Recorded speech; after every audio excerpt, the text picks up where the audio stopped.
ISL ഈ വർഷം നടക്കുമെന്ന് AIFF അധ്യക്ഷൻ കല്യാൺ ചൗബെ.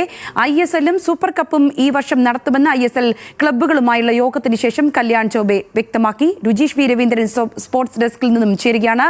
രുജീഷ്, അങ്ങനെ ISL ഈ വർഷം തന്നെ നടക്കുമെന്നുള്ള കാര്യത്തിൽ ഉറപ്പാകുന്നു. മറ്റു വിവരങ്ങൾ എന്തെല്ലാമാണുള്ളത്? ISL ഈ വർഷം തന്നെ നടക്കുമെന്ന് AIFF അധ്യക്ഷനായിട്ടുള്ള കല്യാൺ ചൗബെ വ്യക്തമാക്കുകയാണ്. ഈ ഘട്ടത്തിൽ ISLും സൂപ്പർ കപ്പും ഈ വർഷം നടത്തുമെന്നാണ് ISL ക്ലബ്ബുകളുമായുള്ള യോഗത്തിന് ശേഷം ഇപ്പോൾ കല്യാൺ ചൗബെ വ്യക്തമാക്കിയിരിക്കുന്നത്.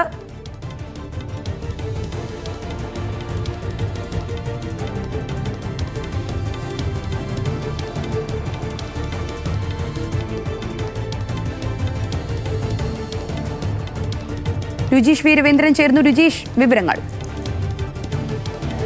സംഗീത, എന്തായാലും കഴിഞ്ഞ കുറേ നാളുകളായുള്ള ഏറ്റവും വലിയ ആശങ്ക ഈ വർഷം ISLും സൂപ്പർ കപ്പും നടക്കുമോ എന്ന കാര്യത്തിലായിരുന്നു. കാരണം ISL നടത്തേണ്ട കാര്യത്തിന് ഏറ്റവും പ്രധാനം FSDLുമായുള്ള കരാർ, 15 വർഷത്തേക്കുള്ള കരാർ ഈ വർഷം ഡിസംബറിൽ അവസാനിക്കുകയാണ്. അതുകൊണ്ട് തന്നെ ഈ വർഷം നടത്താനാവില്ല എന്ന തീരുമാനത്തിലേക്ക് എത്തുകയും അത് വലിയ പ്രതിസന്ധിയിലേക്ക് ക്ലബ്ബുകളെ കൊണ്ട് എത്തിക്കുകയും ചെയ്തിരുന്നു. കാരണം പ്രധാനപ്പെട്ട ക്ലബ്ബുകൾ പലതും അവരുടെ താരങ്ങൾക്കും പരിശീലകർക്കുമൊക്കെ ശമ്പളം നൽകുന്നത് ഉൾപ്പെടെ നിർത്തിവെച്ചുകൊണ്ടുള്ള നടപടിയിലേക്ക് പോകുമ്പോൾ ഈ വർഷം നടക്കുമോ ഇല്ലയോ ISL എന്ന ചോദ്യമായിരുന്നു ഉണ്ടായിരുന്നത്.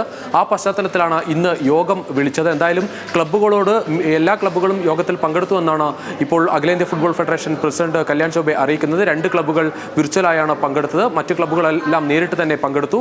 പക്ഷേ ഈ യോഗത്തിൽ ഏറ്റവും പ്രധാനപ്പെട്ട തീരുമാനം ISLും സൂപ്പർ കപ്പും ഈ വർഷം നടത്തും എന്ന് തന്നെയാണ് പറയുന്നത്. പക്ഷേ ഈ തീയതി സംബന്ധിച്ച് ഇപ്പോഴും ഒരു കൃത്യത നൽകാൻ ഫെഡറേഷന് സാധിക്കുന്നില്ല. കാരണം സുപ്രീം കോടതി നേരത്തെ തന്നെ പുതിയ കരാറിൽ ഏർപ്പെടണമെങ്കിൽ സുപ്രീം കോടതി ഉത്തരവിന് ശേഷം മാത്രമേ സാധിക്കൂ എന്ന് വ്യക്തമാക്കിയതിനാൽ കോടതി തീരുമാനിച്ചതിന് ശേഷം തീയതിയിലേക്ക് പോകും എന്നാണ് പറയുന്നത്. അതോടൊപ്പം ഇന്ത്യൻ ടീം അടുത്ത കഫ ടൂർണമെന്റിലേക്ക് പോകുന്നുണ്ട്. അതുകൊണ്ട് ആ ടൂർണമെന്റിൽ ഇന്ത്യൻ ടീം പങ്കെടുക്കുന്നത് കൊണ്ട് അതിനാണ് കൂടുതൽ പ്രാധാന്യം നൽകുന്നത്. ഈ മാസം 29 മുതൽ സെപ്റ്റംബർ 8 വരെയാണ് ഇന്ത്യൻ ടീമിന്റെ ടൂർണമെന്റ് ഉള്ളത്. അതുകൊണ്ട് ആ താരങ്ങളെ ആ അർത്ഥത്തിൽ ക്ലബ്ബുകൾ കാണണം. എന്തായാലും മത്സരം നടക്കും എന്ന തരത്തിൽ തന്നെ മുന്നൊരുക്കവുമായി മുന്നോട്ട് പോകാൻ ക്ലബ്ബുകളോട് നിർദ്ദേശിച്ചിട്ടുണ്ട്. സൂപ്പർ കപ്പ് ആയിരിക്കും ആദ്യം നടത്തുക. സൂപ്പർ കപ്പ് സംബന്ധിച്ച തീരുമാനമെടുക്കാൻ 7 മുതൽ 10 വരെയുള്ള ഏത് ദിവസങ്ങളിൽ തന്നെ ഒരു യോഗം, അതായത് ഒരാഴ്ചയോ 10 ദിവസമോ നീളുന്നതിനിടയിൽ തന്നെ ഒരു യോഗം വിളിച്ചു ചേർത്ത് സൂപ്പർ കപ്പിന്റെ തീയതികൾ സംബന്ധിച്ച് തീരുമാനമെടുക്കും. എന്തായാലും താരങ്ങളെ കരാറിൽ ഏർപ്പെടാനുള്ള നടപടികളുമായൊക്കെ ക്ലബ്ബുകൾക്ക് മുന്നോട്ട് പോകാമെന്നൊരു നിർദ്ദേശമാണ് ഇപ്പോൾ അഖിലേന്ത്യാ ഫുട്ബോൾ ഫെഡറേഷൻ നൽകിയിരിക്കുന്നത്.